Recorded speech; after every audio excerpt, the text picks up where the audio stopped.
আসসালামু আলাইকুম, কেমন আছেন সবাই? রোকসানা ড্রিম কুকবুকে সবাইকে স্বাগতম জানাচ্ছি। আমের টক রেসিপিটি দেখার জন্য আজ নিয়ে এসেছি একেবারে ঘরোয়া একটি রান্না, কিন্তু এই গরমের জন্য ভীষণ উপকারী। কাঁচা আমের এই রান্নাটা একবার শিখে নিলে গরমের দিনে শেষ পাতে শুধু শুধু বাটিতে করে খেলে শরীর ও মন দুটোই কিন্তু একেবারে ঠান্ডা হয়ে যাবে। এই জন্যে এখানে আমি কিছু কাঁচা আম নিয়ে নিয়েছি। প্রথমে কাঁচা আমের বোটাটা কেটে নিতে হবে, আর কাঁচা আমের মুখটাকে কেটে নিতে হবে। আর আমের মুখটাকে কেটে নেওয়ার পরে পানির মধ্যে ভিজিয়ে রাখতে হবে 10 থেকে 15 মিনিটের জন্যে। এতে করে আমের যে কষটা সেটা কিন্তু বেরিয়ে যাবে। এখন এই আমটাকে ভালোভাবে ছিলে নিতে হবে, যে সবুজ অংশটা সেটাকেও ছিলে নেওয়ার পরে এই আমটাকে ছোট করে কেটে নিতে হবে। ছোট করে বলতে একেবারে ছোট না, ঠিক এমন ভাবে কাটতে হবে যেন আমটা গলে না যায়। যেমনটা আপনারা দেখতে পাচ্ছেন, ঠিক এরকম ছোট ছোট করে কেটে নিলেই হবে। এর থেকে ছোট করলে কিন্তু আমটা একদম গলে যাবে। আমি কিন্তু আঁটি সহই নিচ্ছি, আঁটির দুই সাইডের যে অংশগুলো আছে সেটাও কেটে নিয়েছি। আমগুলোকে কেটে নিয়ে এখন কিছুক্ষণ পানির মধ্যে ভিজিয়ে রাখবো, এতে করে টকটা চলে যাবে। এখন চলে যাচ্ছি রান্নায়। চুলায় একটা কড়াইতে সয়াবিন তেল দিয়ে দিচ্ছি, আপনারা চাইলে সরিষার তেল দিয়েও নিতে পারেন। দিয়ে দিচ্ছি 3টা শুকনো মরিচ, মাঝখান থেকে চিড়ে নিয়েছি শুকনো মরিচ। দেওয়ার পরে দিয়ে দিচ্ছি কালো সরিষা। এখানে আপনারা কিন্তু চাইলে সাদা সরিষাও দিতে পারেন, তবে কালো সরিষা দিলেও কিন্তু স্বাদটা বেশ ভালোই আসে।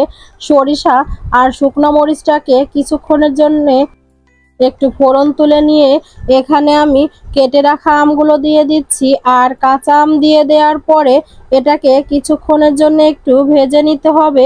আর ভাজার আগে অবশ্যই এখানে লবণ আর হলুদের গুঁড়া দিয়ে দিতে হবে। শুকনো মরিচের গুঁড়া আমি কিন্তু দিচ্ছি না, যেহেতু 3টা শুকনো মরিচ দিয়েছি সেটাতেই ঝালের ব্যালেন্স হয়ে যাবে। লবণ আর হলুদ দিয়ে ভালোভাবে আমটাকে নেড়ে চেড়ে কিছুক্ষণের জন্য ভেজে নিব। বেশিক্ষণ ভাজলে কিন্তু আমটা গলে যাবে।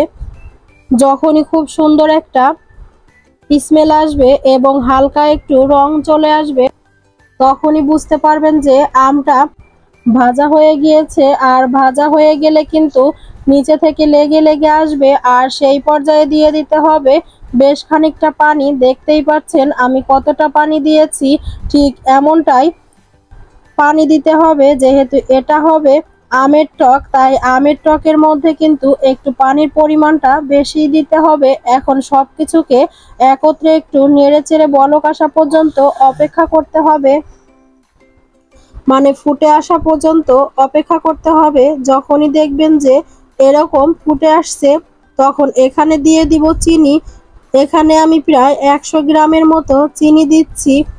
চিনিটা কিন্তু আপনাদের স্বাদ মতো, তবে আমের টকটা চিনির ভাবটা বেশি হলে কিন্তু টক ভাবটা থাকে না। এখানে 100 গ্রাম চিনিতেই কিন্তু অনেক হয়ে যাবে, এর থেকে বেশি আর দেওয়ার দরকার নেই। এর থেকে বেশি দিলে সেক্ষেত্রে মিষ্টির পরিমাণটা বেশি হয়ে যাবে, টকের পরিমাণটা কম হয়ে যাবে। আর মিষ্টিটা নির্ভর করে আমের টকের উপরে। এখন চিনিটা গলে আসা পর্যন্ত অপেক্ষা করতে হবে। আর চিনি গলে আমটা ঠিক এরকম পর্যায়ে চলে আসলে বুঝতে পারবেন যে আমের টক একেবারে রেডি। আর এটা কিন্তু খাবার শেষে শুধু বাটিতে করে খেতে ভীষণ ভালো লাগে। প্রচন্ড গরমে খাবারে ভিন্নতা আনার জন্য নিয়ে এসেছি আম ডাল রেসিপি। অসহনীয় গরমে কিন্তু মাছ মাংস খেতে কারোরই ভালো লাগে না, চাইলে ভিন্ন কিছু ট্রাই করতে পারেন। আজকে শেয়ার করছি আম ডাল রেসিপি। যদিও খুব সহজ একটা রান্না, সবাই কিন্তু ভিন্ন ভিন্ন রেসিপিতে করে থাকে। আমি আমার রেসিপিটা শেয়ার করছি, আশা করছি ভালো লাগবে। আম ডাল রান্নার জন্যে এখানে আমি 1 কাপ মসুরির ডাল নিয়ে নিয়েছি। মসুরির ডালটা পর্যাপ্ত পরিমাণ পানি দিয়ে কয়েকবার ধুয়ে নিচ্ছি। ডালটা আগে থেকে ভিজিয়ে রাখতে হবে না, শুধু পানি দিয়ে ধুয়ে নিলেই হয়ে যাবে। কয়েকবার পানি দিয়ে ভালো করে ধুয়ে নিয়েছি। আর এখন একটা পাত্রে নিয়ে নিচ্ছি এই 1 কাপ ডালের সাথে এখন আমি দিয়ে দিচ্ছি কয়েক কোয়া রসুন, আর দিয়ে দিচ্ছি একটার মতো পেঁয়াজ কুচি, আর 4 থেকে 5টা মতো কাঁচামরিচ ফালি, 1/4 চা চামচ দিয়ে দিচ্ছি হলুদ গুঁড়া, 1 টেবিল চামচ তেল দিয়ে দিচ্ছি। আর এখানে আমি লবণ দিচ্ছি না। 1 কাপ ডালের মাঝে আমি 3 কাপ মতো পানি দিচ্ছি। তারপর নেড়ে চেড়ে মাঝারি আঁচে ভালো করে সিদ্ধ করে নিব। যখন ফুটতে শুরু করবে ওই পর্যায়ে চুলার আঁচটা কমিয়ে দিয়ে অপেক্ষা করব যতক্ষণ না ডালটা ভালো করে গলে যাচ্ছে। আর আমি কিন্তু এখানে লবণ দেইনি। শুরুতে যদি লবণ দিয়ে দিতাম তাহলে ডাল সেদ্ধ হতে সময় লাগতো। তো এখন ডালটা সেদ্ধ করা হয়ে গিয়েছে, আর ঘুটনি দিয়ে ভালো করে ঘুটে নিচ্ছি। যত ভালো করে ঘুটে নিবেন আপনার ডালটা তত বেশি ফ্রেশ হবে। তো এভাবে করে বেশ কিছুক্ষণ ডালটা ঘুটে নিয়েছি, আর এখন পুরোপুরি ম্যাশ হয়ে গিয়েছে। আর এখন এখানে 1/4 চা চামচ দিয়ে দিচ্ছি মরিচের গুঁড়া, 1/4 চা চামচ দিয়ে দিচ্ছি ধনিয়ার গুঁড়া, আর 1/4 চা চামচ ভাজা জিরার গুঁড়া দিয়ে দিচ্ছি, আর 1/2 চা চামচ দিয়ে দিচ্ছি হলুদের গুঁড়া, স্বাদ মতো লবণ। আমাদের ডালের মশলার এটাই, এর থেকে আর মশলা দিতে হবে না। তবে অনেকেই যদি মরিচের গুঁড়াটা দিতে না চান তাহলে স্কিপ করতে পারেন। তবে আমার রেসিপিতে আমি 1/4 চা চামচ মরিচের গুঁড়া দিয়েছি। এই মশলাটা মিশিয়ে নিয়ে এখন এখানে দিয়ে দিচ্ছি পানি। পানিটা যার যার পছন্দ অনুযায়ী দিতে হবে। ডালটি আপনি পাতলা খাবেন না ঘন খাবেন এটা শুধু আপনার সম্পূর্ণ নিজের ব্যাপার, চাইলে কম বেশি করা যাবে। এখন ডালটা বলক আসতে থাক, সেই ফাঁকে আমি আমটা কেটে নিচ্ছি। আজকে ডালের জন্য এরকম ছোট 2টা আম নিয়েছি। প্রথমে পিলার দিয়ে আমের খোসা ছাড়িয়ে তারপর স্লাইস করে কেটে নিচ্ছি। আমের টকটাও যার যার পছন্দ অনুযায়ী বাড়িয়ে কমিয়ে নেওয়া যাবে। আপনি যদি চান আমের টক বাড়িয়ে দিতে পারেন, আবার চাইলে কম করেও দিতে পারেন। তবে ডালটা নামানোর আগে আমের টকগুলো আমরা দেব।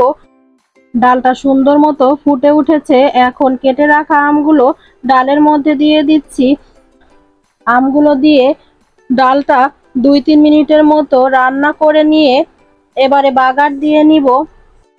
অন্য একটি প্যানে 2 টেবিল চামচ তেল দিয়ে দিয়েছি, আর 2টার মতো শুকনা মরিচ দিচ্ছি, 2টা পেঁয়াজ কুচি, আর কয়েকটা রসুন কুচি দিয়ে দিচ্ছি। এগুলো যখন ভাজা হয়ে যাবে, যখন লাল হয়ে যাবে ওই পর্যায়ে এখানে 1/4 চা চামচ দিয়ে দিচ্ছি কালো জিরা। কালো জিরা দিলে ডালের বাগারে দারুণ একটা ফ্লেভার আসে।